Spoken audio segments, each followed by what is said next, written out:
And guys, if you are interested in vlogging, don't waste your time. For I have no better camera, mics. तपाईको लागि चाहिँ के हुन्छ भनेपछि नि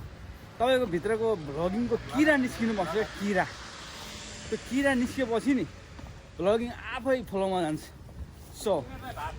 भ्लगिङको लागि चाहिँ त्यस्तो प्रिपेयर केही गर्नु पर्दैन जे छ तपाईसँग सुरु गर्नुस् केही हुँदैन एउटा भिडियो नचल्ला दुईटा भिडियो नचल्ला एक न एक दिन तपाईहरुको भिडियो चल्ने नै छ so don't waste your time कि मसँग यस्तो क्यामेरा छैन माइक छैन है जस्ट जे छ त्यहीबाट चाहिँ सुरु गर्नुपर्ने हुन्छ सो त्यसलाई चाहिँ कन्टिन्यू दिनु होला अवश्य एक दिन तपाईँ यहाँदेखि यहाँ पुग्नुहुनेछ सो आज चाहिँ पानीले अलिकति डिस्टर्ब हानिरहेको अवस्था छ